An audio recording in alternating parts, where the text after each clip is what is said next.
This episode of Finding Demo Surf Fishing is being brought to you by The Sinker Guy. Head on over to thesinkerguy.com and take a look at all the stuff that Chip's got going on in the Sinker Guy garage. Need to get your hands on Sputniks? It's in his name. He's got you covered there. Maybe some terminal tackle. Got that stuff easily for you to get your hands on. Something about the Bruno rig? Yep. Fishing rigs, plenty of them. The thing's been catching quite a bit. Also, the entire setup to get your hands on for mortician rigs and pieces like that. So, lots of good stuff to get your hands on. If you want it, you really can. Not too hard. All right. Well, this week we're getting into it, and I hope you're ready because I know it's going to be fun.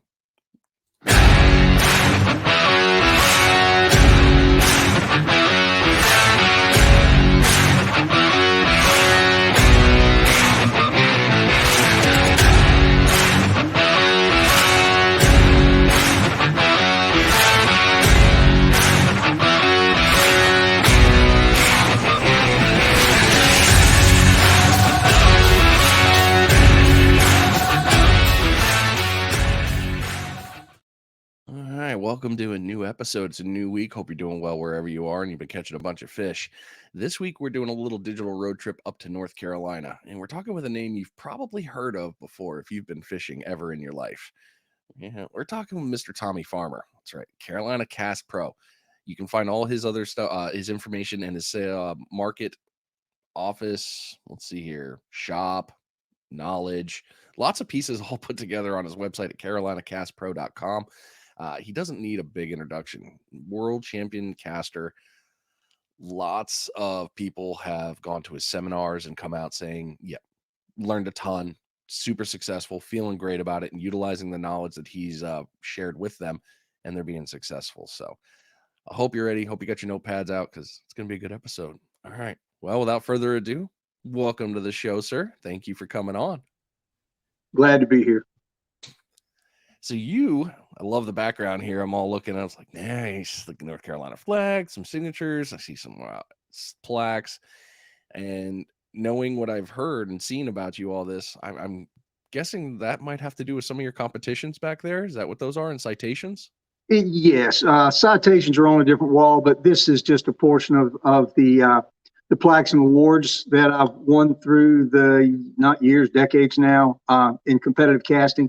The North Carolina flag behind me over here is pretty cool.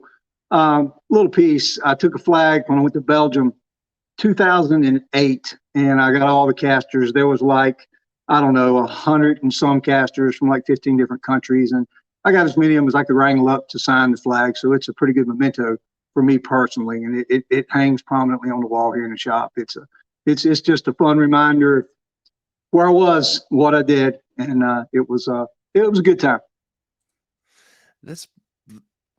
World famous is always a great thing to be able to say, but here it is right here. You mean Belgium in a competition, got all the other ones out there. I mean, that's where everyone got together. That has got to be great to look back and see some of the names and go, oh yeah, I remember. Yeah, that was good. Yeah, it was absolutely a great time. Went to England. Been to England twice, Belgium once, competed in 5 international world type events. And I'm going to correct you. You said world champion. I actually finished as high as second in the world in 2006. So never made it to the top of the world rankings, but I did. I'm like I lost count, either 7 or 8 time national U.S. distance casting champion. I've held all the records for throwing sinkers a long way, which since have been broken by young studs in the casting world. But I had them, and it's just it's been as my wife puts it, it's a hobby gone wild. That's actually really well said. I mean, God, yeah, that could fall under for fishing too. So I love that. Oh, yeah. Well, it is an extension of fishing. You know, I started surf fishing when I was young in my 20s, and I think we're going to get into all that. But it evolved into a very competitive thing for me. I became obsessed and just had to see just how far I could push it and how good I could become. I got a late start. I didn't even get started in competitive casting until I was in my late 30s. So I was casting literally, especially in Europe, I was casting against guys that were half my age, and it was a lot of fun. I guess I was an elder statesman at the time, and even more so now. That's great though. World travel to do a competition like that. That's got to be so much fun. And you're right, we are going to get into that. And matter of fact, let's just go ahead and kick this pig. Tell us your Okay. story and what got you into fishing. Well, I started. I wasn't didn't fish as a young man. As a matter of fact, when I was a kid, I had way too much other stuff on my plate, especially growing up as a hippie child of the '70s. There were a lot of other things that I was interested in instead of fishing. But when I got into my 20s, I caught the bug. I started surf fishing and really liked it. I cut my teeth down here in southeast North Carolina, a stretch of beach. It's called Carolina Beach in Fort Fisher, about 4 miles of drivable beach, and I just really became hooked. Uh, we go down and actually go down and spend the night a lot of times, just which is pretty cool because this stretch of beach, Fort Fisher, is a famous Civil War battleground, and I'd be lying if I didn't say that I saw some rather creepy things out there in the middle of the night. But hey, that's a story for a different podcast. But yeah, the obsession hit me in my 20s. I fished through my 20s into my 30s, and I guess my mid 30s, myself and a good buddy of mine, a lifelong friend. We've been friends since the 5th grade. Competed in everything from little league baseball, arm wrestling, racing our muscle cars, chasing girls through high school. We were on the beach one evening, and I threw a cast. He threw a cast. We both claimed victory.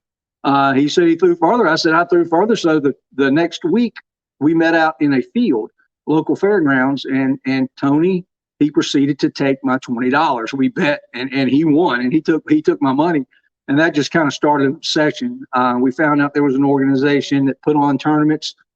Decided to go give our hands a try, and I was not good. I started out at best middle of the pack. I mean, I think I threw like 450 feet or something, and walked out to my sinker and watched guys literally walk 300 feet past me to get to their sinker. And I knew early on I either needed to buckle down and learn how to do this or find another hobby. So it quickly became an obsession that lasted many years. Uh, so that's kind of my backstory. Basically, a fisherman, got started, became obsessed with distance, and just took it as far as I was able to take it. That's quite the trip to get there. Did you pick up a mentor along the way to help you with casting? Oh, I've had quite a few mentors. I was actually lucky. Early on in the competitive casting side of it, I was that guy that just irritated the heck out of all the more experienced casters trying to gain knowledge. And early on, they really didn't want to give it up because they were afraid that giving that knowledge up would be basically providing somebody the tools needed to beat them. So they didn't want to give it up, but eventually they did. I got in their good graces, and I actually was mentored by several people here in the United States. I'll throw a name out. Mr. Joe Moore helped me a lot. Jerry Valentine helped me a lot. Bill Kennedy, and then I also was lucky enough to be mentored. I went to a couple of seminars put on by some British guys who, at the time and still are, among the very best casters in the world.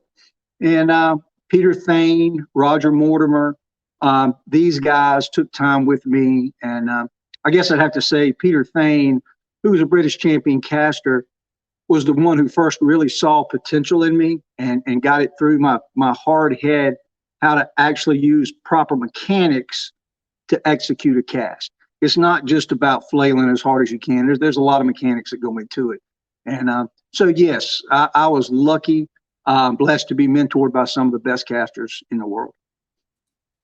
Outstanding. I mean, I've always said it. When you get into a new industry, if it's something you like, get a mentor. There's nothing wrong with Absolutely. it. And that's one thing that I've tried to do, and I still do it to this day. I made myself a promise back then in the late 1990s that if I ever got good at this, that I was not going to be the guy to withhold information. So I freely spread it. I spread the word to whoever wants to listen and wants to learn. That's awesome of you, sir. And I mean, I'm very thankful that you do that, and I'm thankful for you being on the show to be able to share with that as well. So Glad to do it. you do world travel. You've been up and down the East Coast plenty of times. I've seen some of that. After all this time, what type of fishing do you like to do now? I've done quite a bit of basic surf fishing. I used to fish mainly for bluefish and sea mullet and table fare. And then in 1996, I think it was, on my very first trip to Cape Hatteras to Cape Point. I don't know if you're familiar, but it's a very famous surf fishing spot. My buddies and I got up early because we had heard there was a drum bite the previous morning. We got up early, like 3 a.m., went out to Cape Point, got on the beach about 4. And I had an old Penn power stick and a big old spinning reel. I think it was like a 8,500 spinning pin. And my very first cast into the ocean at Cape Point, I caught a 45-inch drum. So I was pretty much ruined. I was done. I was toast. And that started an obsession, which I still have today, which is drum fishing. That's the type of fishing that I like to do. If you see me on the beach fishing for sea mullet or small table fare, what I'm doing is fishing for bait. I'm catching the smaller fish. Sea mullet are great. Yeah, I think you call them whiting. They go by many names. Whiting, sea mullet. They're known by kingfish. They're known by quite a few names. But if you see me fishing for those, I'm fishing for bait. That's to cut them up and put them on for a drum. But hey, you have a plan after all that experience, so totally Yep. understand that one right there. Yeah. What is your favorite thing about fishing? Um, to me at this point, it's the challenge and the thrill of landing a big red drum. Now, typically that's done in the morning and the evening. During the day, it's a relaxing sport, hobby, whatever you want to call it. You can sit out on the beach in a chair and just relax and chill with your friends. It's a great way to spend time. I really do enjoy all aspects of it. Relaxing on the beach and then being in the battle.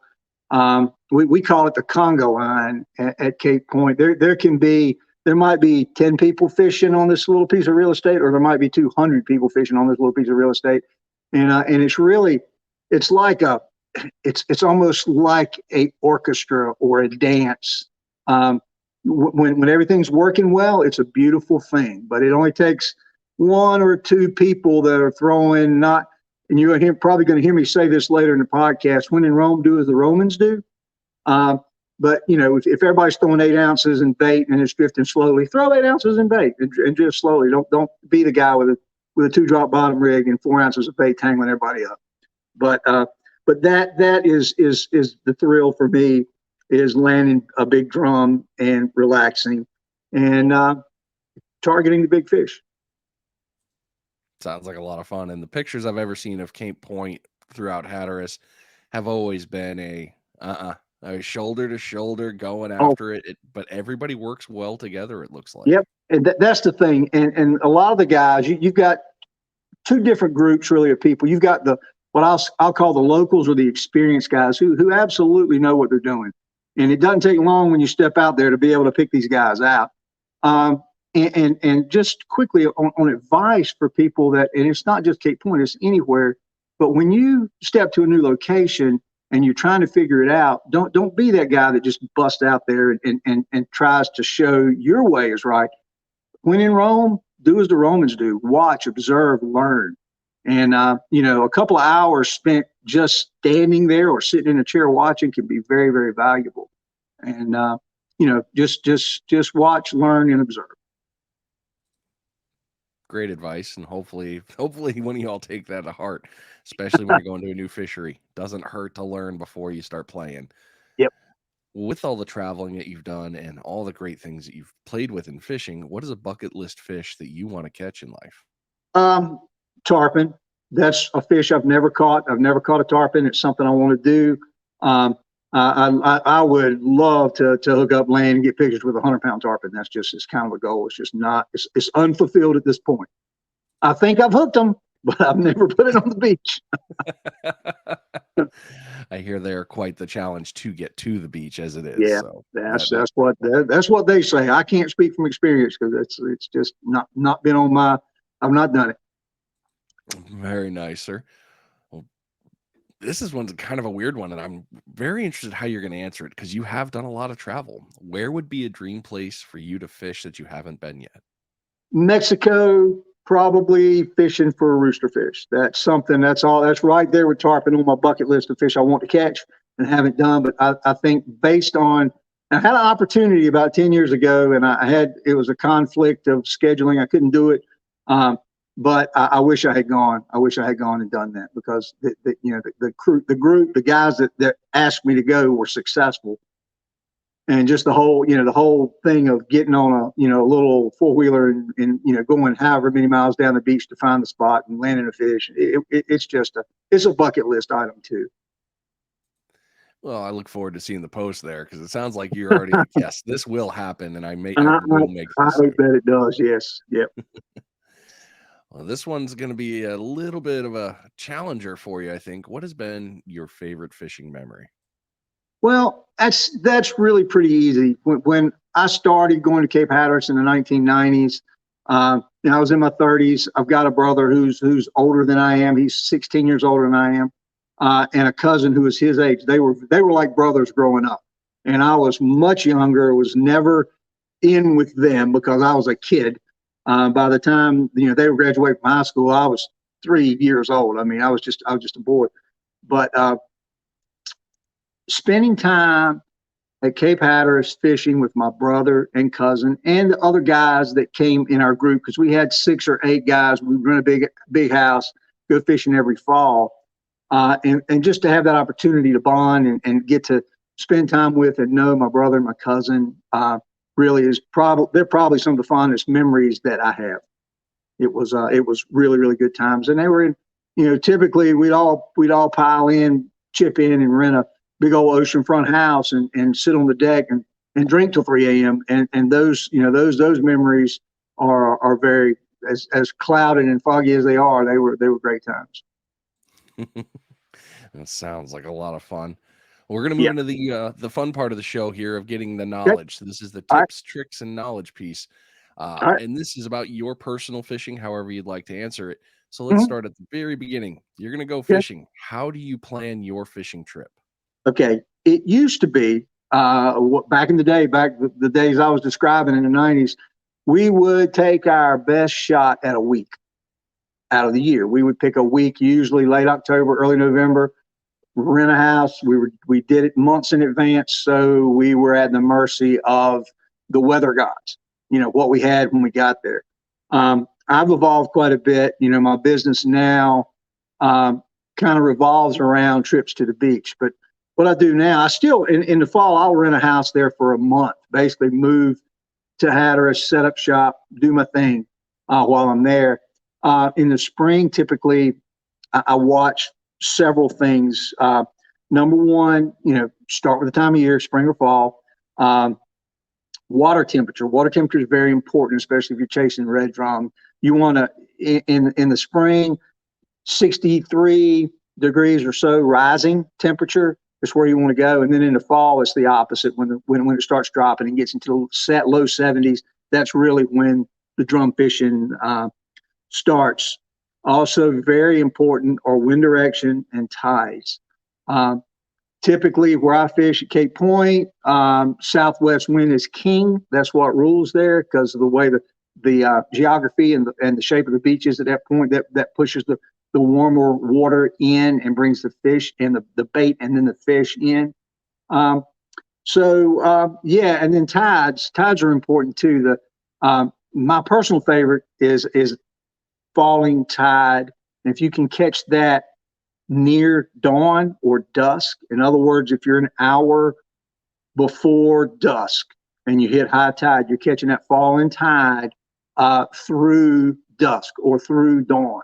That to me has historically been the best. Now, just is that hard and dry, cut and dry? No. I mean, I've called them on low tide. I've called them rising, falling. It doesn't really matter. But if you're playing the odds, high tide falling around dusk or dawn is going to be your best opportunity, especially when the water temperature is right and the wind. Yeah, that piece, it's always a trifecta. It never seems to fail. But it's Absolutely. It's been interesting learning about the tides on the East Coast side. I fish Jacksonville and up and down that side when I go to tournaments, and I've talked to a lot of people on the Atlantic side that always said tide, tide, tide, tide, tide, Yep. tide. They do Yep. not. Y'all don't mess around with the tides. It's bottom two, top two, bottom two, top two, and Yep. it's It always just in that way. depends. It depends on what you're restricted to. A lot of times, if you're there with family and friends, and one thing that hits me a lot, I don't mind fishing at night, and especially if that high tide is falling right at or after dark. Those few hours after the sun goes down is often the best time. But then, sometimes you have family restraints and people want to go get dinner, people want to do this, that, and the other, and it kind of pulls you away. But if it's strictly fishing, yes, tide and wind direction. At Cape Point, it cannot be stated strongly enough how important that southwest wind is. It really, really is. And guys will watch. Excuse me, just a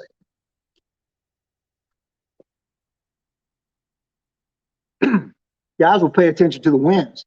And when you get that southwest wind that sets up, blows a day, gets your attention, blows the second day consecutively, really gets your attention. If it's third day, they're on the beach because it's had enough time to set in and push the bait and the fish in.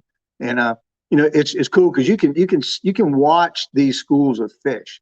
And one of the more frustrating things is when you're on the beach and you see the birds working and you can see the water boiling red and gold from these drums. You can see it and you just can't quite reach it. That's frustrating. But if you got patience, they'll come in. That sounds extremely yeah, that would be top 5 for frustration for me right there. Oh yeah, It's not fair. yeah. Then you start. That's when you start trying to cast harder, not smarter, and you end up blowing your reels up. Yep. That's bad. Well, it has been 22 minutes here, ladies and gentlemen. So you know what that means. It's time for you to make sure your bait's still good.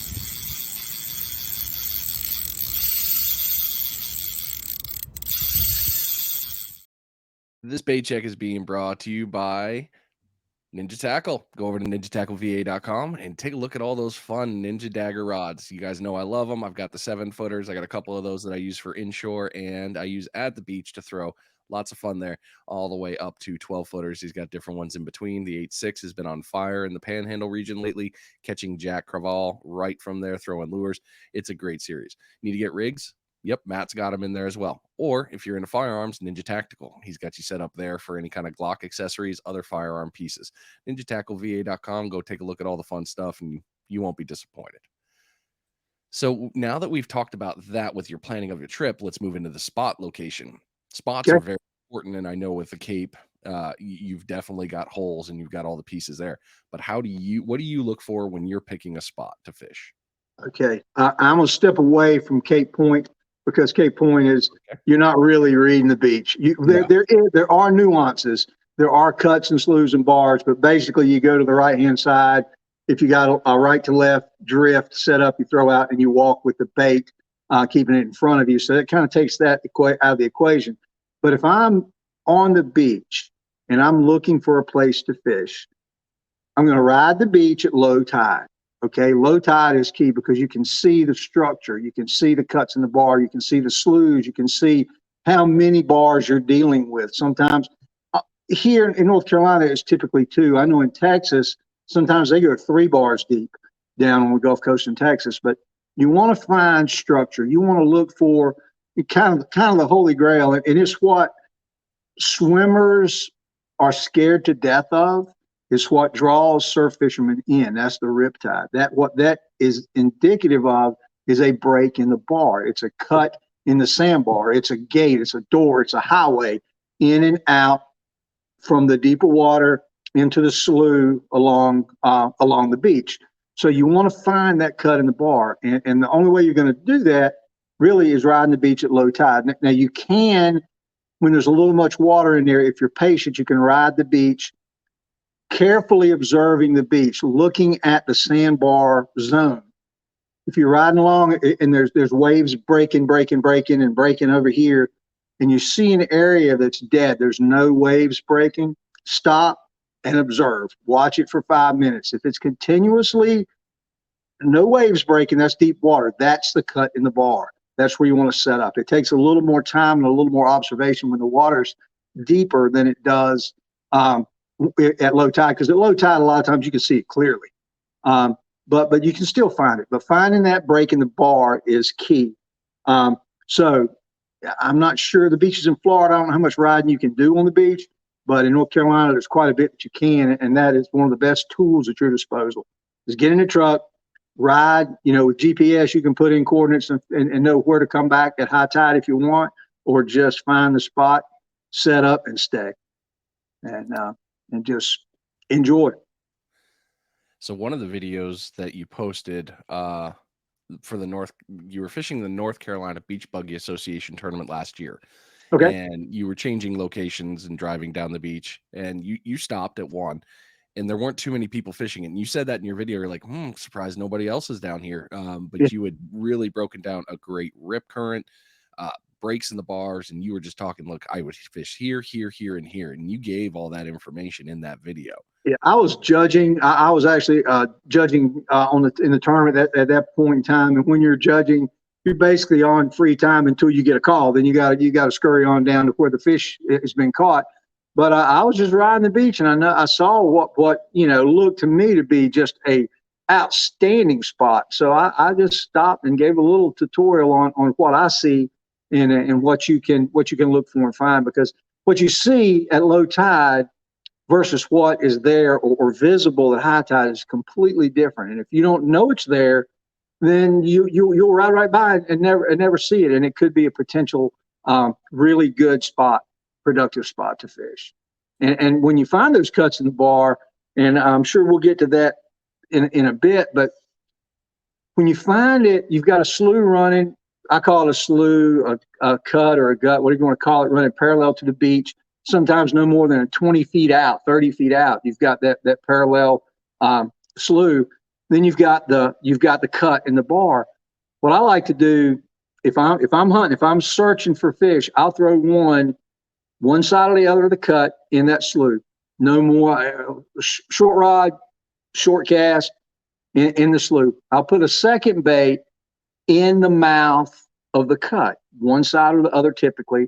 And then I'll bomb one. I'll let it rip. I'll cast it as far as I can to the back side of the bar, and because typically that's where the predator fish are hanging out, waiting for the bait fish coming in and out of that slough.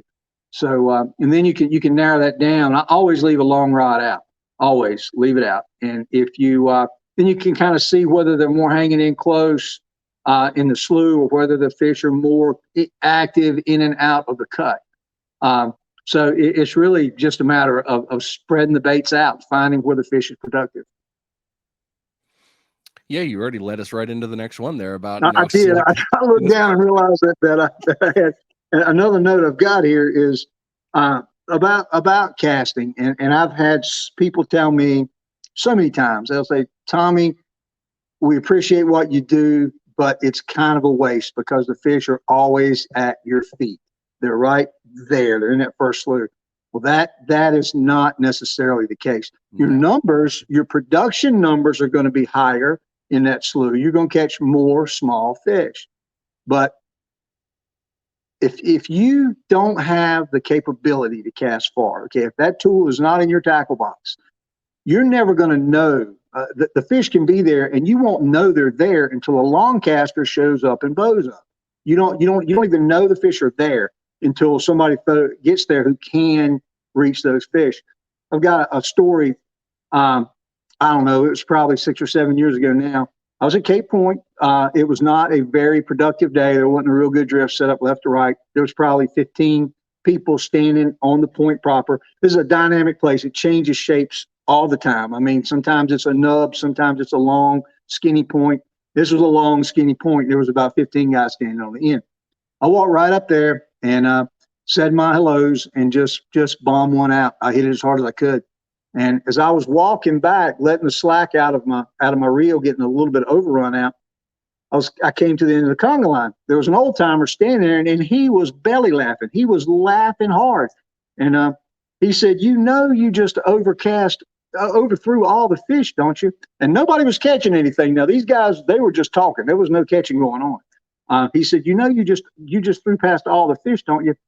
I said, maybe so. I said, I don't know. And boom, no sooner had the words gotten out of my mouth, pardon, that I hooked up, and I landed a nice puppy drum, probably 26, 28 inches long, and proceeded to catch drum on 13 out of the next 14 casts. I caught drum. Nobody else was catching anything.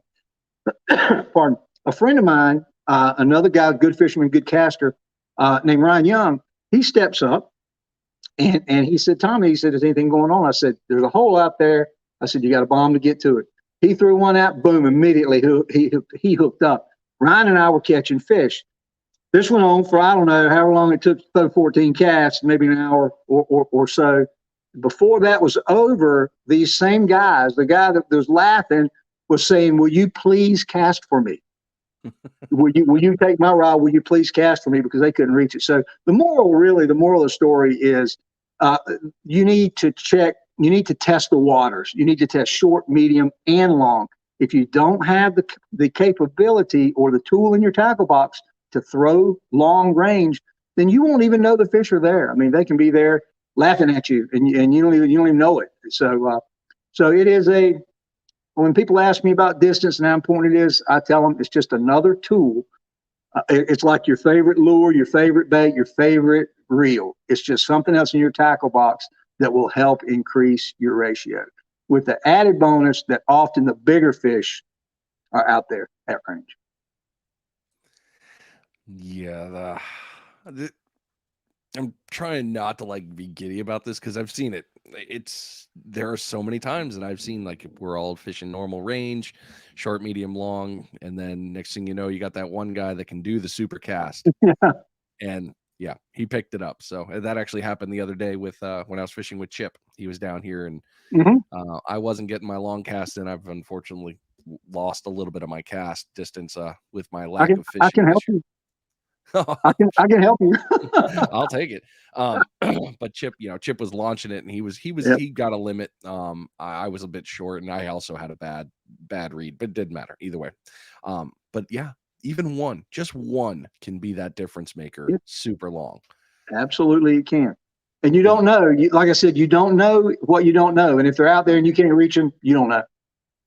So it makes it easy for that guy that says you're wasting your time and effort because they're always right at your feet. It's an easy excuse for him because he can't reach them, so he doesn't know. Right. Yeah. Well, you talked about the casting, so let's move into the rigs. Now, I know, like you said, you like going after the drum. That is your happy. That is your fun there. What type of rigs do you use, and how do you set it up? As far as a rig, it's pretty basic. I use a drum rig. There's two types. There's the standard drum rig, and then there's one that's called a cannonball rig, which is basically your standard drum rig with just a stretch about 3 foot long of heavy mono that you use as kind of an additional shock leader and allows you to number one, it eliminates the need to use beads, and it also allows you to really hit the cast without worry about snapping off. So as far as rigs for drum, it's going to be your basic Carolina style drum rig. Now, if I'm sea mullet fishing, I'm going to use a basic 2-drop bottom rig, maybe a bead, maybe not, depending on spawning season and whether there's roe out there or not. But a 2-drop bottom rig it can be successful in many applications, smaller hooks and I'm glad you blew that last part, the smaller hooks thing, because I wanted to ask you about the hooks. So you normally, I go drum fishing. I hear different people will say, "Oh, you need a 9/0, or you need a 6/0, you need a 10/0. You want these big hooks because big fish, big bait, and all those pieces." On the double drop, totally understand what you're talking about with the smaller ones there. I normally fish with a size 6 or a 1/0, depending on the day. Yeah. What do you all use up there? Well, now I will freely confess to what I'm good at and what I'm not. I am not an expert sea mullet fisherman because it's just not something I spend a lot of time doing unless I'm hunting for bait. Now, a smaller 2 or 4 hook is what most guys use, and there's a A guy that makes rigs for me that I sell on my web store sells one called a river rig, which I can grab right quick if you want to see one. But it's just a basic hand tied rig using smaller hooks. They're very successful here. I sell quite a few of them.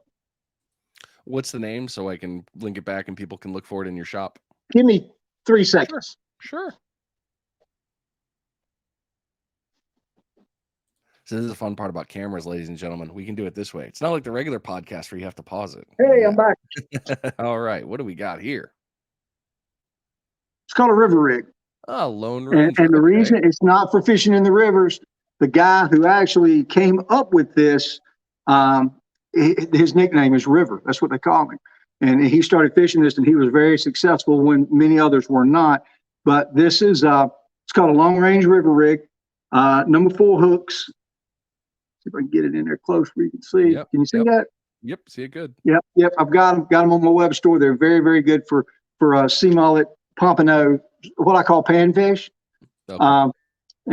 I've got a complete line of rigs that I sell on my web store. So yeah, that's going to be my choices of rigs are going to be drum rigs or basic 2-drop bottom rig for the smaller fish.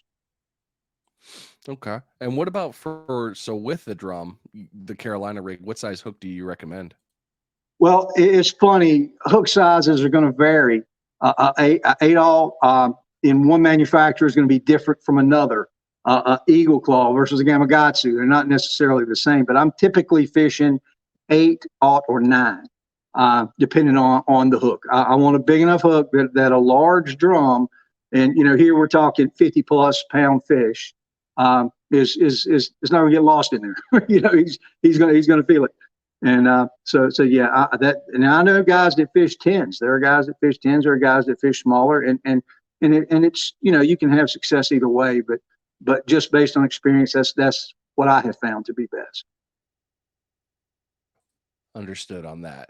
So we need the Congo line because it is good current down there, and North Carolina does have very fast moving tides and lots of good pieces we there. do. Let's talk about the lead at the bottom of the line here. What kind of sinkers do you like to use, and what have you found to be the successful ones in the North Carolina region for you? I've been doing this a long time, and I've seen it kind of ebb and flow. I have always been and still am a pyramid sinker kind of guy. Now, one thing that came in, it was really popular for a long time, was what they call the frog tongue sinkers, kind of flattish, funny, a little bit funny shape, and they were okay. But when you're fishing a drift, and this is the important thing, not so much as what your sinker is, but back to the when in Rome, do as the Romans do kind of thing. Look, observe, see what everybody else is throwing. Typically at Cape Point, it's an 8 and bait kind of thing. If there's current set up, if current's moving, 8 and bait. Now, if everybody else is throwing 8 ounces, and you step up with a 5-ounce Sputnik, okay, everybody's throwing 8 ounces and slowly drifting, walking and staying in front of their line, which is critically important. You throw a 5-ounce Sputnik out there and it sticks. Now everybody else is drifting along and running into your line, stopping, and then when one person reels up, you have got a cluster of epic proportions. You might have 4, 5, 6 guys tangled up, and one guy, poor guy, out there with a flashlight trying to untangle all this stuff to the point that he gets frustrated and starts cutting. So the important thing is not so much what you are doing, what your preference of sinker is to match what everybody else is using, especially in a drift type circumstance. Don't be that guy. Everybody's fishing 8 and bait. Don't be that guy that jumps out there with a 4-ounce 2-drop bottom rig and shoot straight down the beach and then reel in without what, and even if you throw it, and this is something else that gets people, when you cast out, you don't cast necessarily straight. If you're in a conga line and you cast far and you cast left, it's not a problem. You might cast over 4 people. All you got to do is walk behind those 4 people and insert yourself in the line at that point. So you're not above or below anybody else. And just find your place in line and then stay with the drift. It's a thing of beauty. It's like a choreographed dance almost when it's working right. And when it's not, it's a train wreck. I'd seen the Congo line. I did not know about the other part with the drift. I Oh yeah, never knew that piece. well, that's and if it's not drifting, if there's no drift, there's typically not a conga line because the people who know that you need that right to left southwest wind drift set up to really be productive. Now you might catch a straggler, catch a stray drum, but as far as the schools coming in, it's probably not going to happen unless you have those conditions. And when you have those conditions, you have to be able to you got to be able to process it, cast, and then move. You keep the line, keep slack out of your line, keep your line taut, and as it rolls and as it drifts, you just stay right with it. It's like you start at the right, you drift. It might take you 5 minutes to drift the whole way. It might take you 15. And when you get to the other end, when you get to the point proper, you reel in, walk back to the other end of the line, and start over. And so it's pretty cool. But I do fish pyramids. I have found if I'm looking for it to stick, a three-sided pyramid sticks better than a four-sided pyramid. That's because it's got more flat surface area. Four-sided tends to roll a little bit more, a little quicker. The frog tongues, they drift. They don't drift quite as fast because they got the more pancake flip as they're going through. So it just takes practice and experience to know which is going to work better for you. But if I'm out there and 90% of the guys are throwing 8-ounce four-sided pyramids, I'm gonna throw an 8-ounce four-sided pyramid. I might cheat, throw a 7 because that allows me to get out past them, and then I'm not involved in the tangles and the frays. So I'm drifting faster, so I'm walking behind these guys holding my rod up. So it just depends. But in most cases, again, I'll say it: when in Rome, do as the Romans do. Don't try to reinvent the wheel there. And another thing, and this is a different kind of a different topic, but at Cape Point, don't be the guy that steps out there with braided line. And I'm not cracking on braided line. Braided line absolutely has its place, and that's in most fishing situations with a spinning reel. Braided line is great, but just not there. And the reason why is tangles are inevitable. You are going to tangle with your fellow anglers. And if you're that guy and you're fishing braided line and you get in a little bit of a tangle, and then you think you might not even have a fish. You might think you got one of these other guys might have a fish, or it might be somebody down there yanking on their line because everybody's tangled up, and you rear back with braided line, you're gonna start cutting mono like hot butter, like a knife through hot butter, and you won't. Let's just say you will not be a popular guy. So I've heard. So Matt Poole had actually told me, he's like, yeah, come up, we'll go out there. And yeah. Matt said, you will take the braid off of your line. You won't be a popular guy. And but yeah. Yeah, and I'll extend the same offer if you want to go fishing Cape Point, I can hook you up. I just want to fish North Carolina. And thankfully Come I on will up. be here pretty soon. So I am all for that piece. Well, this is actually working out well in our timing because now we're at 43 minutes, ladies and gentlemen, which means it is time for another bait check.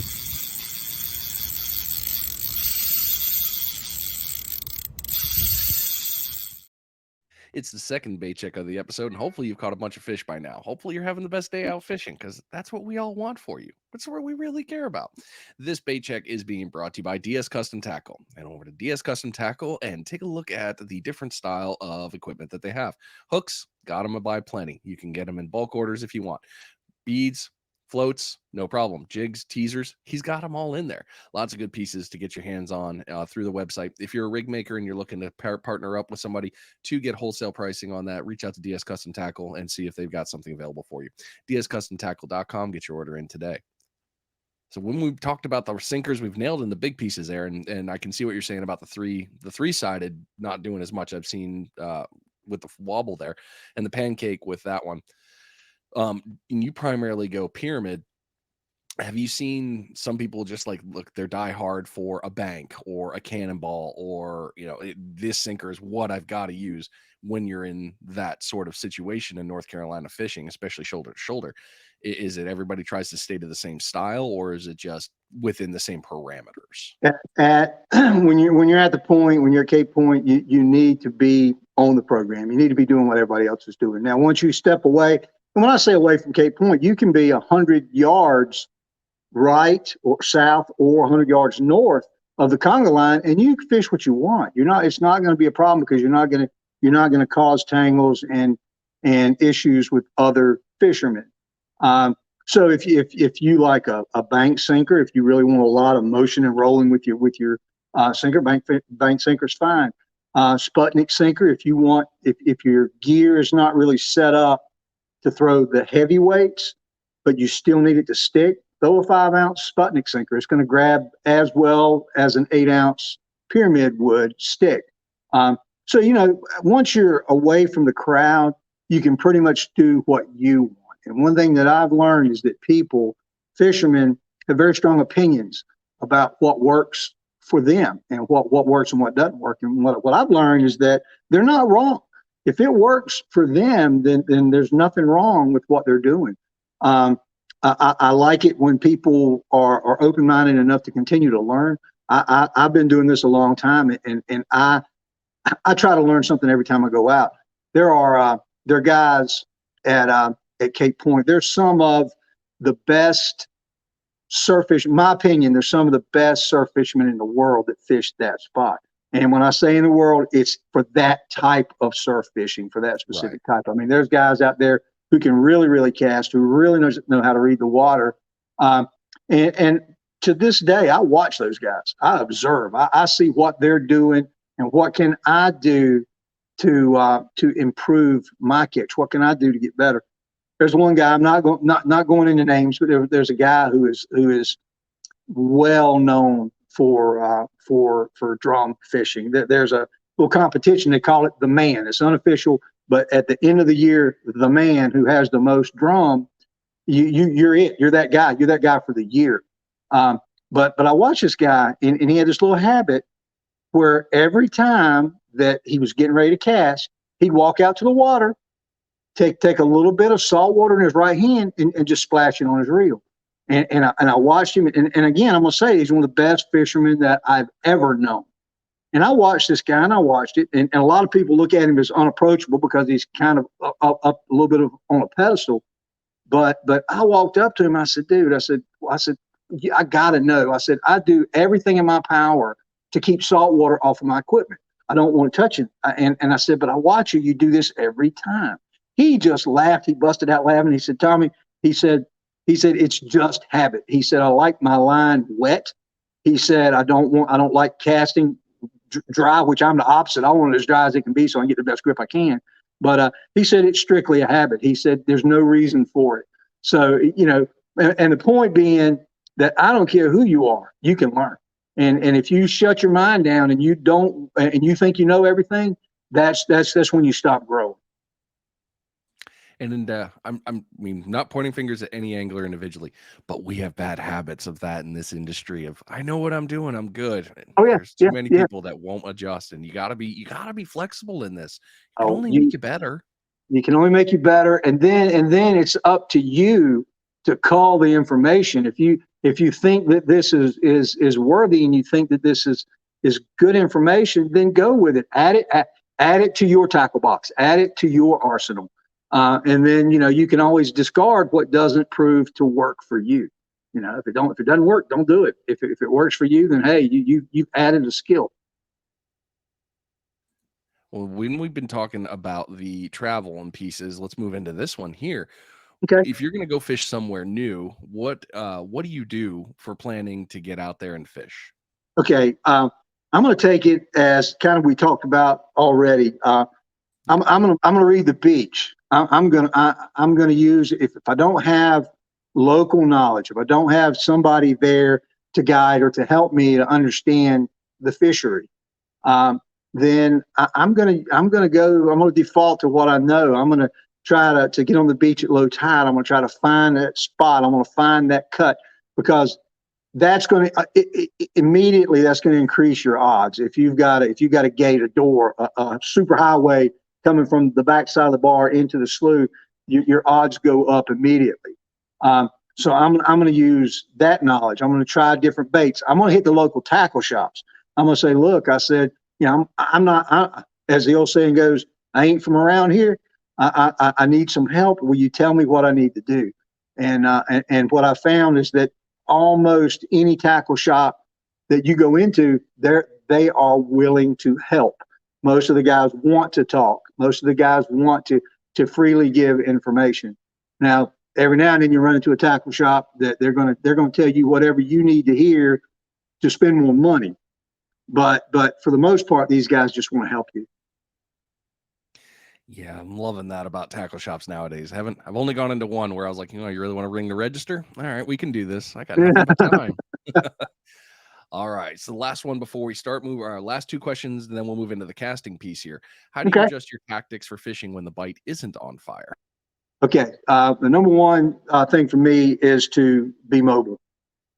If it's needed, don't be afraid to change. As you're riding up the beach and you're picking these sloughs, often there'll be a cut, 100 yards cut, 150 yards, another cut, and you've taken your best guess when you were reading the beach at what's going to be the most productive. Well, if you're there and the fish aren't there, you can't catch them if they ain't there. And so don't be afraid to move to that next cut that you've already scoped out. You know it's there. Don't be afraid to make that change. Don't be mobile, but also what we talked about earlier in setting your bait short, medium, and long. Utilize that. You've got to be flexible. If it change baits, for goodness sakes, I've been out there before, and my favorite, we're going to get into this, but I like cut mullet. That's what I like, especially the cob size mullet. We call them cob mullet, size of a corn cob. That's my favorite bait. But if it's not working, it's not working. Try shrimp. Try up here. You can often get menhaden. Try a different bait. Throw out your light rod. Catch whatever is out there on shrimp or sand fleas. Catch whatever small fish are out there. Here it's going to be sea mullet, Virginia mullet, croaker. Croaker's a really good bait. Cut it up, throw it out. Match the hatch, as they say. Just don't get shoehorned into, doggone it, this is how I do it. This has got to work. Be flexible. Change tactics if needed. Change locations, change tactics. Excellent pieces right there. All right, so on your paper, I know that it is backwards here. We're going to do this one, and then we'll get into the casting. So with seasonals there in the Carolinas, obviously we deal with the same thing in Florida. Too hot, fish don't want to play. Too cold, fish don't want to play. Yep. You got to find those middle grounds. And you mentioned water temperature and wind on that. Yep. Have you noticed what is your high season and what is your this is horrible, we're not fishing season? Yeah, for me, it's pretty cut and dry. Now it can change. It can vary by weeks, depending on outside air temperature, whether we've got a cold snap, hot summer, cold winter. But for me, at Cape Hatteras, often you'll have a drum run in March. Mid to late March. That'll be early, then it'll die off, pick up significantly in April and into and sometimes through May. So basically spring. Spring is a great time up here. The fish, the bites are more intense. A lot more fish are caught very quickly up here in the spring than in the fall. So, but then again, it's water temperature and wind direction. In the spring, you get a lot of southwest wind, and as that water temperature is rising, the fish come in, they start to bite and feed.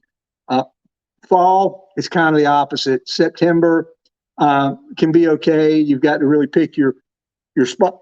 Pardon me. You got to pick your spots, and a lot of times further north, the north beaches are going to be more productive earlier in the season because the water cools off quicker the further north you go. And then as you advance on into October and into November, they tend to move down more toward Cape Point and Ocracoke, which is another great place to fish. So again, for me, it used to be picking a week out of the year and just taking the best shot you could. But now I try to be a little more selective and go more based on tide, water temperature, and wind direction. Good pieces of knowledge right there. Hopefully that helped you guys if you're looking at planning to go to North Carolina. Now you have an idea of a little bit of a window. And one thing I do love about North Carolina fishery is it's a lot like here too. You get so many different species off there. I mean, yeah, Oh you yeah. get the mullet, the sea whiting, you get pompano, you get Yep. bluefish. Pompano have been hot here lately. I hadn't got Yeah. into them, but they've been hot. Yeah, big, nice Florida pompano is what I call them. They're the big, 2, 3, 4 pounders. Yeah, I've seen one. I think I saw one sixer. I was like, Yeah, oh yeah, I I've think I never saw that seen a too. sixer.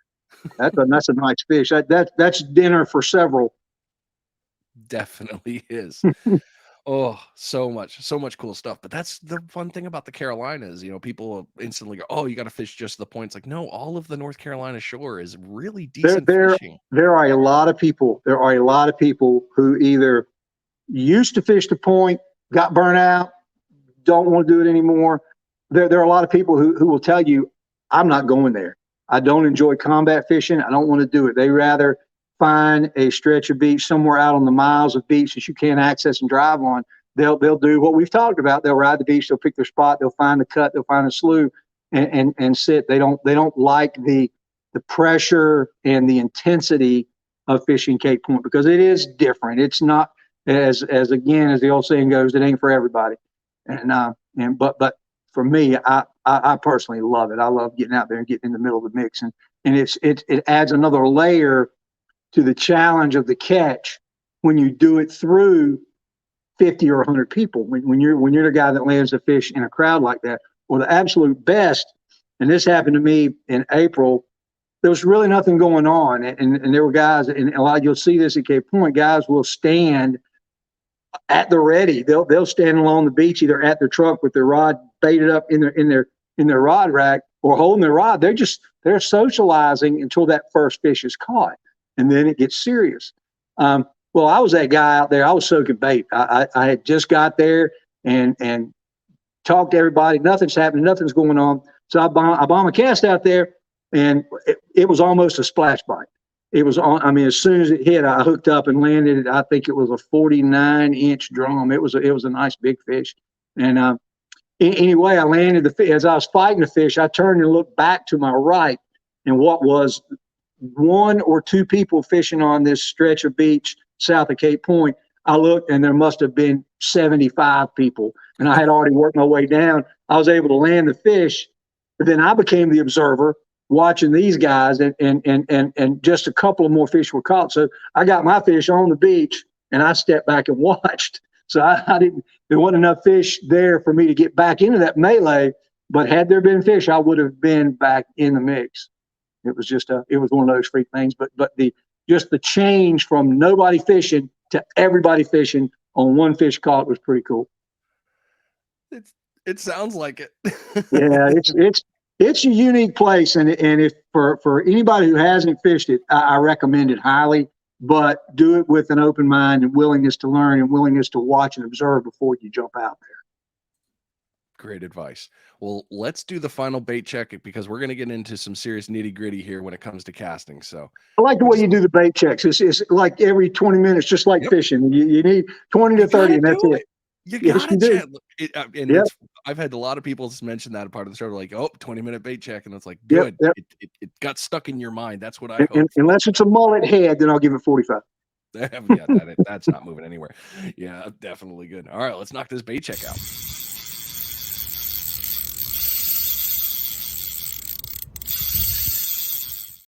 This final bait check of the episode is being brought to you by the Kids Can Fish Foundation. Go over to kidscanfish.net and take a look at the awesome programs that they are doing down there in St. Simons Island, Georgia, with these kids.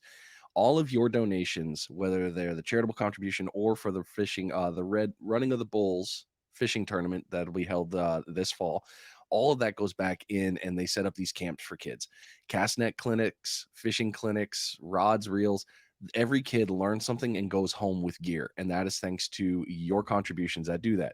So go over to kidscanfish.net, take a look at all the fun things there. If you're going to be at the tournament, I will be there. Smitty from Smitty Surf Fishing will be there. Salty from Salty's Pompano Rigs here in the Panhandle. Us three, we're all heading out there. We're going to fish in the tournament. We're very excited to be out there, and we're glad to be a part of the Kids Can Fish family. So go take a look at the website, and hey, if you're willing to, come fish the tournament. It's a lot of fun, and it helps out these kids. And like they always say, more tackle boxes, less X boxes. Good stuff. So now let's move into this beast. Let's get into it. Let's talk casting. You have the art broken down into 5 fundamentals, and that was something you started telling me about. Let's break those down, and can you go through them for us? Okay. When I started, I've been teaching and casting lessons for probably uh, 15, 18 years now. And early on, it was just a kind of a hodgepodge of what I felt, what I thought I was doing right, and it is an evolution over time. Um, and it took a while for me to actually become a good enough teacher to get my process across to people. But I guess it's been 4 or 5 years ago now. I hired a professional production group, and we came up with a DVD, and it's called The Comprehensive Guide to Powercasting. And in that DVD, I've broken it down into what I consider to be 5 easy to follow fundamentals. And it doesn't matter your age, your health, your conditioning. If you'll follow these 5 steps, I promise you that your distance is going to improve without additional effort. You're not going to have to cast harder to throw farther, if that makes sense. And the way that I look at it, I kind of start from the ground up. To me, fundamental number 1, and it's number 1 for a reason, is your footwork. If you are, and I'm an observer of people. I ride up and down the beach, and if somebody's baited up and they're getting ready to cast, I'm going to stop my truck and I'm going to watch. I'm not watching to ridicule. I'm not watching to try to nitpick somebody. I just like to see what people do. You see a lot of things. You'll see that probably the classic of all is the guy that gets a running start, and he's like jogging down to the beach and then throwing. Which, and I understand that the somewhat twisted logic behind it, that if you got forward momentum going, it's going to help you get a little additional distance. But what it does is complicates your footwork to the point that you can never do the same thing twice. So when I teach footwork, and I love to do these seminars and lessons out on the beach, because I take a rod butt and I draw a giant circle in the sand with it. Right, I'll stand in one spot, draw a giant circle, and at the water I write 12, and then I'll pencil in 9, 10, 11. It's a clock face, and this works extremely well until you get with the younger crowd who were raised digitally and have trouble reading a clock face. And then you got as they say, explain that, Lucy. You got to explain it. But you orient your footwork so that your right foot is at clock face center, where the hands come together in the clock. Okay, your 12 o'clock is your target, so you place your left foot in line at 12 o'clock. Okay, shoulder width apart. Now that's going to give you your alignment to target. It's not the best footwork stance to start from. So if you take that left forward, and this is a right-handed cast, if you take that left forward foot, leaving the right foot at the center of the clock face, move it over to between 10 and 11. In other words, you're opening your stance like an open baseball stance to about 45 degrees. What this does, and I'll do my best to demonstrate. I can't really, because you won't be able to see my feet, but this is the only prop that my wife will allow me to have, is just a stick. That's all she'll let me have. But if I walk up to the water, can you see me okay? Yeah, you're good. If I walk up and I'm facing the water, straight ahead of me is 12 o'clock. Well, I'm on my right foot, I'm going to leave stationary, and I'm going to set my left foot in line with my target at 12 o'clock. Okay. Now, this has got my alignment. This has got my directional target set. What I got to do now to be able to functionally move through the cast, I'm going to take my left foot, move it over to about 10:30, anywhere between 10 and 11, basically 45 degrees off of your target. What this has done is allowed me to open up and turn my body through to get my chest facing the target at the end of the cast. Okay. So it has opened me up and allows me to turn through. From here, I'm going to rotate back at my hips, get my arms in the right position, and without moving my feet. Now I'm not jumping, I'm not stepping, I'm not moving either foot. I'm going to do a body weight transfer from 80% on my right to at the end of the cast to 80% on my left. Kind of like a golf swing. I'm going to end up on that toe. But I'm here. I'm going to rotate through. and finish the cast. Okay, so my feet don't move. I have a body weight transfer. I'm here with my weight over my right foot. As I turn through, my chest is going to rotate to the target. My body weight's going to go to my left. My right foot, in an ideal situation, my right toe will be barely touching the sand, kind of like a golf swing when they end up on that back foot with the toe. But you want to get through without taking a step. Now, if you take a step, this is one of the biggest flaws in casting, period. Even guys that are good do this. They'll hit and they'll step through with that right. They'll take a step through. What happens, one of the important fundamentals we're going to get to in a minute, is the pull with the left hand. If you're stepping through, you're falling forward. Okay, you're falling into the cast. And what that does is shorten that stroke. If you're pulling from here to here, both feet are on the ground, you got that full stroke. If you're falling into it, you have shortened that stroke. Does that make sense? In other words, you're here. If you do it properly, you got this. If you're falling forward, you're basically shortening that stroke. So you want to keep both feet on the ground, transfer the weight from your right foot, right leg to your left leg as you're coming through. If you find yourself stepping, the fix to that is to plant that left foot firmly and push back. That'll keep you balanced. That will stop you from falling forward. Ideally, you don't want to fall forward. You don't want to lean back because you lose power either way. You want to generate the power, come through, finish high. So that's number one. That is that's the footwork. Fundamental number two is your body. Your footwork is the foundation of success. That's the way I refer to it. It's number one for a reason. It is the fundamental, it is the foundation of success. Number two is your body. People think that you cast 100% with your arms. People think, well, I'm throwing my arms, I'm throwing my arms. Your body is it's the engine. Your body is the power plant. Your body is what provides the energy through the first 90% of the cast. Your arms are going to be passive through the first 90% of the cast and very active at the end. So with my body, I think of it as a spring uncoiling from the ground up. In other words, I'm here, my footwork is set. I rotate back at my hips. I get my arms extended out. We'll cover that in a minute. Arms away from my body. Now, starting, and I have a saying, I call it right hip to target. In other words, if I'm here, the first move is going to be my lower body, my right hip turning to the target. That allows the sequence to be proper. What you don't want to do is this. You don't want to start with your upper body first. You want to start with your lower body, hips, torso, chest, shoulders, arms, in that sequence. Your arms are the last thing to come through. It's like cracking a whip. The arms are the last part to come through. So we're here, rotate back at my hips, arms are extended. I'm going to start with the lower body. I'm exaggerating that move. It doesn't have to be much. It just has to be first. Okay, so we're here, lower body first, torso second, chest gets squared to the target, and finish the cast. So it's like an uncoiling of a spring from the ground up. And if you get out of sequence, it doesn't seem like much, but on a casting field in competition, it can cost you 50 to 100 feet by being out of sequence. Wow. So we're here, rotate back at the hips, right hip to target to start, right hip, torso, chest, shoulders, arms. So we're here, boom, so execute. Okay, that's fundamental number two. Fundamental number three is your arms. Okay, your body's the engine, your body's what powers the cast. Your arms are the connecting rods between the engine and the stick.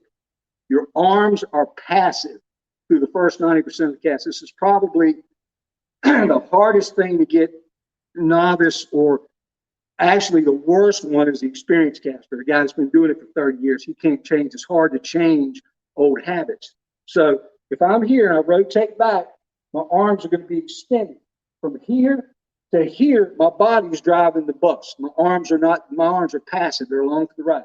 So I'm here to here. You see that? I'm here to here. Body is driving that bus. The last 10% of the caster arms become very, very active. So I'm here. From this point, your arms become aggressively active in the punch and pull. We're pulling from here to here, punching from here to here. Basically, done properly, my hands are switching places in space at the end of the cast. So we're here. Notice the position of my left hand. My right hand is now where my left hand was, with a hard pull and a hard punch. Start slow, finish fast, punch, pull. Your arms. Here's what happens. 90%, at least 90, probably a higher number than that, of fishermen, when they cast, they might do everything right till they get ready to go, and then they start pulling here. They start pulling from way down here instead of up here. Your left hand should be between your eyes and your target, and your target is not the sandbar or a wave. Your target's a spot in the sky 45 degrees above the horizon over that spot on the wave or the sandbar. So your left hand should be here. You should be looking at it, and then boom, you should swap spaces with your right and left hand. What happens is people pull from here and then punch. They basically use their left hand very little, if at all. And it takes no more effort to pull from here to here than it does to pull from here to here. That makes sense. So they're pulling low and in, and they're taking away a large percentage of their power by doing that. So footwork, foundation of success. Your body's the engine that drives the cast. Your arms are very important, but you have to come in with the power at the right time with your arms, which is late. So we're here to demonstrate the whole thing. I got my footwork set, rotate back at my hips, arms are extended. This is very important. Imagine you're giving the rod away to somebody. Stick your arms out away from your body. I should have led with this, but I'm gonna throw it in there now. The secret to long distance casting, and this is no BS. People, when I say those words, people start rolling their eyes. But this is the secret to long distance casting. It's learning to put the rod and hence the sinker through the largest arc that you can generate. Accelerating through that arc, finishing with a burst of power and speed late. If you tuck your arms in, you have killed your arc. You don't have an arc. You have shortened it down to nothing by being here. What you want is arms out, rotate through, get here, get to that arc is as big as I can make it. I was blessed with a lot of natural strength, but I was not blessed with long arms. I got stumps. I got short, stumpy arms, so I had to learn to use them. You want to get here and execute through the largest arc that you can generate. If you're here, you've got no arc. If you're pulling in here first before you hit it, you're shortening your arc. You want to do everything you can to keep that arc as big as possible. And the secret is learning to get your arm. To this day, if I start having trouble, I'm like, okay, dummy, give the rod away. Here, get it out away from your body, because that increases that arc, and it's an immediate increase in distance. So we got the footwork, the body, and the arms. Those are the physical fundamentals. The fourth fundamental is acceleration. And I'm going to sit back down for this one. Acceleration of the cast. A lot of guys, when they're surf fishing, especially when they say, okay, I got to throw this one out past that second bar or out the backside of the first bar, they just try to brutally smash the rod as hard as they can. And what happens often is that their thumb on a bait casting reel, their thumb is not physically strong enough to stop that spool from spinning underneath. Does that make sense? And anybody who has ever done that and squealed like a girl, look down at the thumb and it's burnt white, that they know. They know that they know the problem. What that is where you're trying to accelerate 4, 5, 6, even 8 ounces of lead before it is in motion. You've got to allow the sinker to get into motion before you apply the real power. And that's where the arms come back in. If you're waiting until you're here and here to hit it, that sinker is already, if you're throwing a ground cast, the sinker's already up off the ground, it's already moving, it's already in motion through its arc, it's moving pretty quickly. You can apply all the power in the world without burning your thumb. That burnt thumb means that what that is, that burnt white on your thumb is a combination of burnt flesh and melted monofilament. That's what it is. And that's why it hurts the way it does. It's not going, you're not going to go to the ER. You're not injured, but it's going to ruin your day. It's going to mess your day up. So learning to start slow, accelerate through this arc we're talking about, and finish fast will prevent that from happening. I got an analogy, a story that it really works well with guys, especially car guys. But imagine that you've got a sports car, you got a Corvette, you got a Ferrari, Porsche, or in my case, a old GTO. You're sitting at a dead stop. You're not moving, and in front of you is a long sweeping left-hand curve. Okay, you got two objectives. Number one is to get from the dead stop through that sweeping left curve as quickly as possible. Your second objective is don't wreck the Ferrari. Okay, you don't want to crash it. Now, from a dead stop, you got 600 horsepower under the hood. Are you going to put your right foot down on the accelerator to the floor to start? Are you going to do that? No, you're not. If you do, the wheels are going to spin. You're going to put your Ferrari in the ditch. Okay, you failed your objective. What you do is you roll off, you start slow, you accelerate, and as you get into the apex of that curve, you nail it. You got traction, your wheels are going to stick, you're not going to spin, you're going to come out the other end of the fastest possible.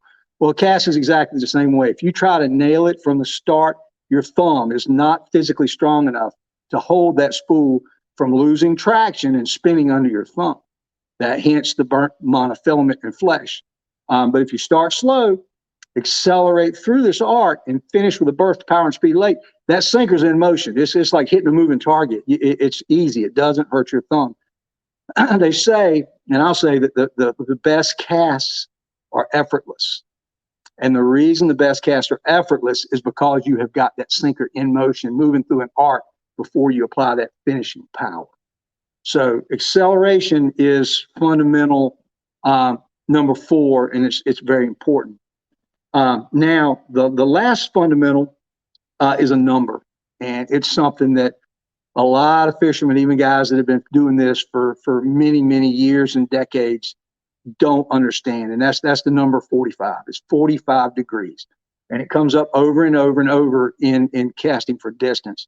The first place it comes up, and we've already talked about this, is in your footwork. When you're setting up, when you set your right foot at clock face center and your left foot at 12 o'clock, and then you take that little step over to the left to 10:30, that's a 45-degree offset. That's 45 degrees from target. So that's the first place that it comes through. The second place, the number 45 degrees comes in as your target. Your target is not, again, it's not the sandbar. It's not a wave. It is a spot in the sky, 45 degrees above the horizon. Now, what happens is guys say, oh, 45 degrees, that's not that much. That's down here. No, if you're flat at 0 and 90 degrees is straight above your head, it's halfway between those two, it's higher than you think. Yeah, and the only way to get there is to look at that target. You've got to look where you want to cast. You got to pick your directional target, go 45 degrees over that, and apply your power to that target. That is your spot in the sky. When I'm teaching, when I'm giving lessons, I hope for a partly cloudy day so I can pick a cloud and tell them, you think it's down here, but it's really up there. That's where you're trying to shoot for. So your target, 45 degrees in the sky. The second place that's very important, and I'll demonstrate this one, is sticking the rod. And what I mean by that, when you finish your cast, you don't want to do this. And this happens a lot. I see this all the time. Guys will finish and they'll come way down here, and the rod will actually tip will be pointing at the sand. The line will go through that last guide and be angling up because the sinker's going in the sky. What you want to do is stick your rod to that point in the sky. So we're here, boom, you'll finish with the rod pointing to that 45-degree spot in the sky. If you over-rotate, if you come down here with it because you tried to hit it so hard, then you think, oh my God, Tommy said don't do that, and then snatch the rod back up. If you're throwing a bait casting reel, that'll set up a power wave in that line and it'll run right back down to the spool, poof, cause a bird nest. So what you want to do is stick it, boom. That does a lot of things. Probably the most important is it stops tip wobble, what we call in the industry recovery time. And high modulus carbon does a good job of this too. When you hit the rod, boom, you see the rod will sit out there and wobble. If you stick it to that spot in 45 in the sky, it'll stop. It won't have a lot of that wobble to it out there. And again, high modulus carbon helps with that also. And then the last the last area that 45 degrees is really important. Imagine the arc that the rod's going through. You've seen guys cast sidearm, they're throwing down here, dangerous. I don't want to be that guy down the beach when somebody's throwing sidearm. It's very dangerous. Straight overhead thump cast, very accurate. Okay, it's probably the most accurate cast that there is straight overhead thump. But your arc is smaller with that cast. The perfect angle, the most efficient and effective angle is coming through a 45 degrees. So I'm not coming through flat arm or flat sidearm. I'm not coming through straight overhead. It's halfway between those 2 points at 45 degrees. So I'm here, and that rod is coming through at a 45-degree angle. It's not changing planes or changing direction. In other words, I'm not here and then changing to an overhead thump. It's coming through on one steady arc. Does that make sense? It does. The only one I always wondered with that when you're coming through that 45 is getting the shot straight versus 45 and a continuing left. Okay, you are correct. The overhead thump is the most accurate cast. When you get away from that, being sidearm or 45, there's a timing element, and what you have to do. Let me get my head back in here. What you have to do is get the timing down so that your release point is on target. It's almost intuitive. I mean, if you come through and you cast and your sinker flies to the right, more than likely you're releasing early. If it flies to the left, more than likely you're holding on too long. But those things, if it's just a little bit, say if you're throwing and you're consistently 5-8 degrees right of your target, you can adjust that. You can fix that by shortening your drop. The drop is the distance from the rod tip, the tip guide, to where your sinker is dangling, your bait is dangling when you're cast ready. That's called the drop. That needs to be the same every time you cast. Then you can make this adjustment. If you're consistently off to the right, shorten it about 4 inches.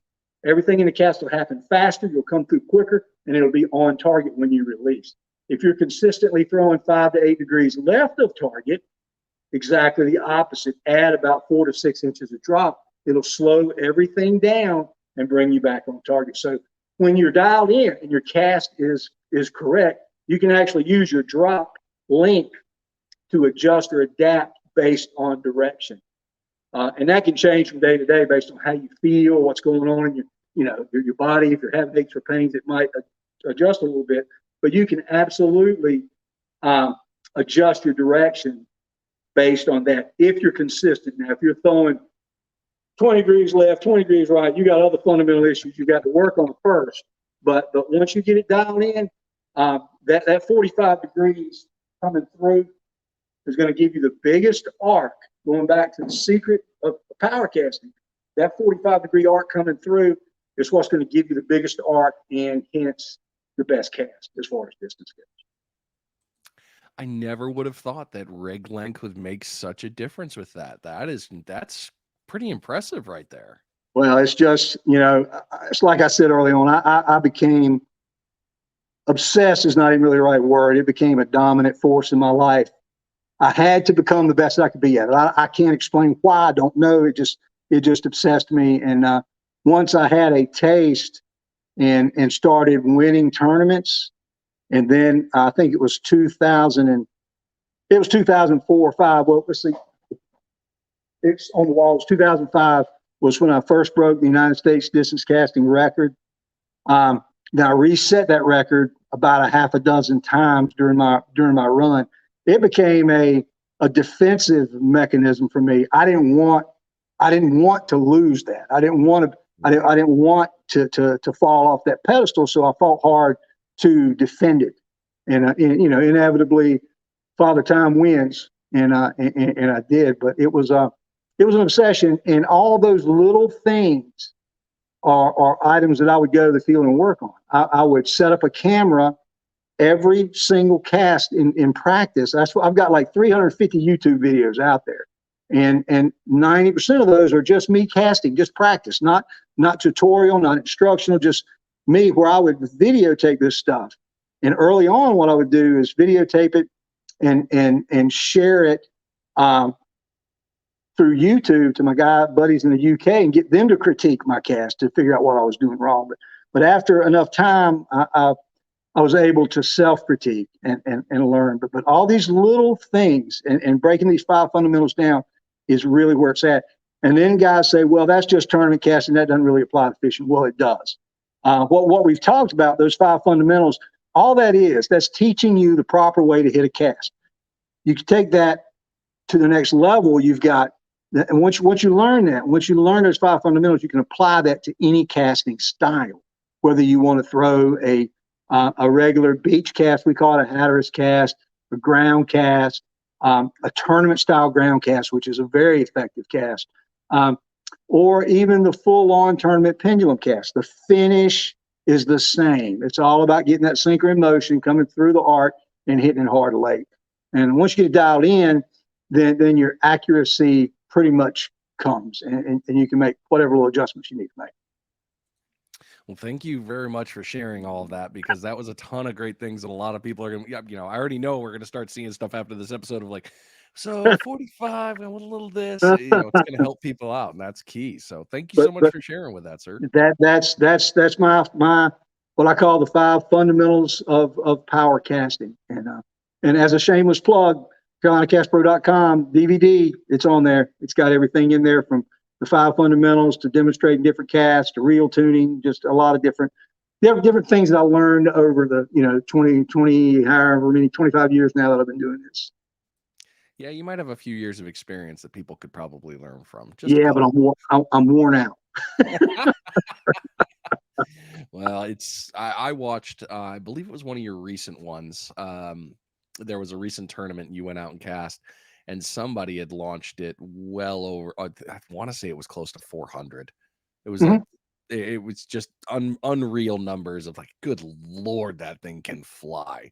Yeah, last weekend we had a tournament, and one of my, and I'm proud of this. One of my, I will loosely use the word student, because this guy came to me and asked me, and I helped him. I gave him all the information that I could. And now this guy is the best caster in the country. His name is Ryan Lambert. And he, oh my God. See, I was old when I started. I was 38, 39 when I started my first tournament. And I guess I had one advantage. I was blessed with natural strength, but I was never that superstar athlete. But Ryan, this guy's like 6'3" or 4", 250 pounds, ex-collegiate baseball pitcher. So he's got the whole package. Yeah, he's an athlete. I always wondered what would happen if a real, honest to God, big, strong athlete got in this sport. Well, I'm learning. But he kills it. But I've got a lot of pride in the fact that I helped him. I helped smooth his technique and teach him what he needed to do. And the doggone scariest part is he's not there yet. He's not there. He's broken. He is now the United States record holder, and his technique has got plenty of room for improvement. So, but yeah, that's the thing probably that I enjoy the most now above all else is helping other people learn how to cast. That's the thing that I enjoy the most. Hence, I've talked myself hoarse. Well, the good news is you only got a couple questions left, and then you're free. I'm good, man. I'm good. I got water. Perfect. All right, so let's go ahead and get into the last questions here. What knowledge would you give to a brand new angler starting out to fish? Be patient. Learn. Don't try to impress and be something you're not. In other words, don't try to walk out there and immediately want respect and expect people to believe that you're some kind of God's gift to angling. Be patient. Take your time, learn, pick people. You mentioned the word mentors earlier. Pick people who are successful at what they do and ask them questions. What I found is a lot of times people who even may have the reputation of being standoffish and not wanting to talk, if you break it down to the least common denominator, which is fishing, and you ask them questions and you're polite and friendly in your approach, they want to share their knowledge. And if you will just be patient, ask questions, learn, and don't, but in the process of doing that, don't be that guy that's the pain in the butt. And I admitted earlier, I was that guy when I was trying to learn to cast. I was thirsty for knowledge, and I was trying to learn. And I was a pain to a lot of people, but and thank you to anybody that sees this that helped me. But try not to be a pain in the butt. And finally, on that, I would say, don't spot burn. Don't catch a fish and immediately plaster, all over social media. Now, if you catch a fish and you're at Cape Point and you post to people a picture, everybody's gonna know where you were. It's not a big deal. But if a friend has graciously taken you to a secret spot and you catch a fish and you're all pumped up and excited and you take pictures, and in the background of that picture is a certain tree or a certain piece of structure, a jetty, wall, anything, people are gonna know. And then the next day, that spot's going to be flooded with people. So don't spot burn. And again, just be patient, learn, and don't give up your buddy's fishing spot. I mean, it's not like on social media we have people that would ever tap your picture and start No, zooming in and no. I know where that is. No, my God, things have changed. I came up through the whole era when I started fishing. We didn't even have cell phones. And which was great. You could get down on the beach and not be bothered for however many hours, but now you're in constant contact, and social media has made it such that everybody is, you're connected all the time. Very much so. That is for sure. Yeah, I'm gonna go with this one. What do you think a reason has been for such a surge to surf fishing? Well, I can tell you based on being a kind of a specialized tackle supplier. My thing is I supply tackle, rods, reels to surf fishermen. Believe it or not, COVID was a huge boom for surf fishing. I remember when COVID hit in 2000, April should be a prime season. My sales fell flat. I wasn't moving anything. I thought, oh my God, this might be the end of what I'm doing. And then they opened the beaches back up. And people realize, hey, I can social distance. I can go out on the beach. I'm not around people, and I can fish and have fun. It was an absolute boom for surf fishing. 2020 and 2021 were the best years that I've had as a tackle salesperson because of social distancing and getting out and away from other people. And it seems to have carried on. People have now realized not only is that a good way to social distance, but it's fun. It's a lot of it's a challenge, and it's a lot of fun to do. So I think that recently that's probably going to be the biggest thing that I would say that has helped is the COVID situation, because people can get out there and do their thing and not be bothered. Plus, people they started working remotely, and they realized they could take their laptop, they could go to the beach and work and call it work, and then end up fishing too. Yeah, those are the days, weren't they? Oh, I can telework from here. Well, Yeah, absolutely. Yeah.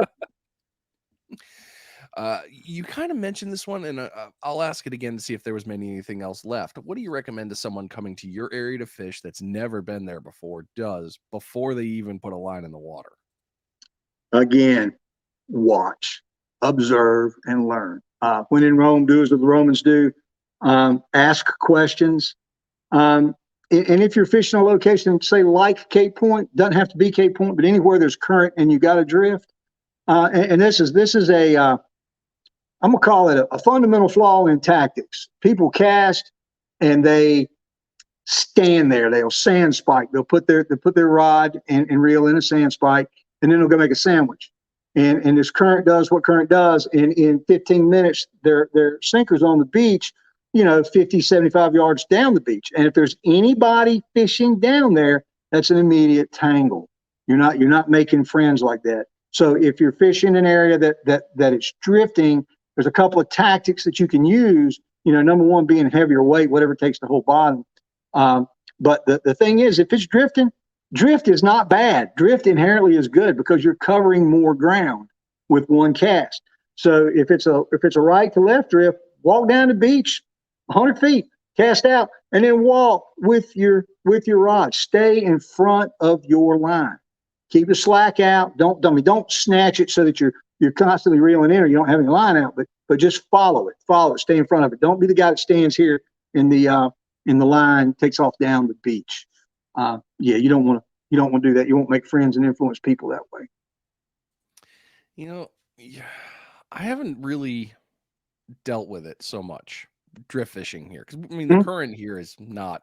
Yeah, We you just get it, put whatever weight on is necessary to hold. right? Yeah, yeah. But the idea of if we've got a westward current, it's perfect for us. I mean, you throw it out and you just walk the beach. I Just would keep do it. walking. I would do that versus, I Right. mean, it would change tactics. I would try that. I would throw it out and just let it do its thing and just stay with it. And as long as you're not, encroaching on somebody else's sacred spot beside you, then fine, work the drift.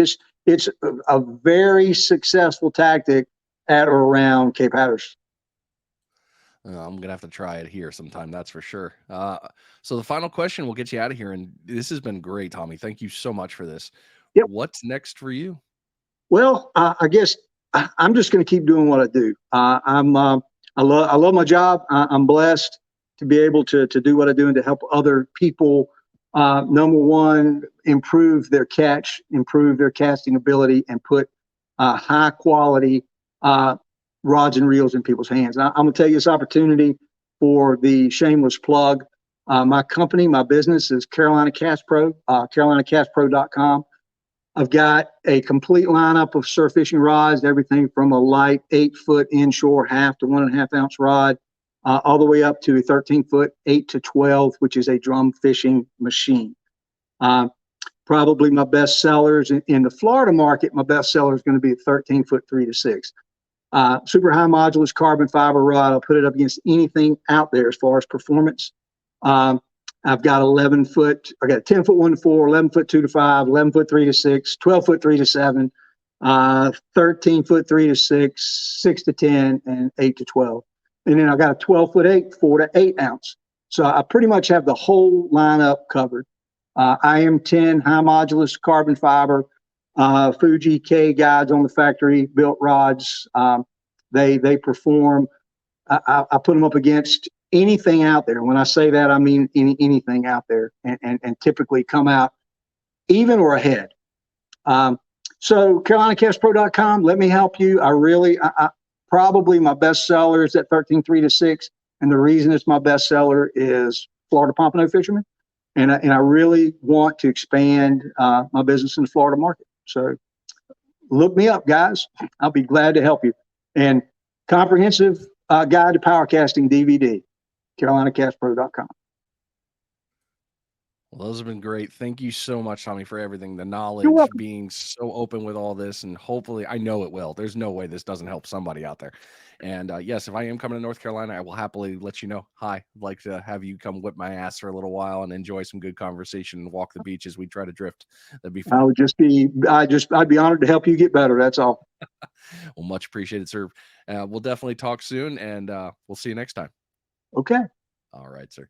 All right, ladies and gentlemen, you've been listening to Finding Demo Surf Fishing. I hope this podcast helped you because I know it helped me. I mean, I've got a whole list of notes here, and it's going to be great. So, again, go back over to Tommy's website, carolinacastpro.com. Lots of stuff in the shop, things to get there, and also the DVD. He explained. He basically breaks it all down for you and shows you right there. We only went over the 5 fundamentals in a very short segment here on the podcast, and there's a lot more detail with that. So lots of pieces there. You can also look at his YouTube channel, lots of information. Like he said, he's got videos on there he was using for critiques from his friends and other people.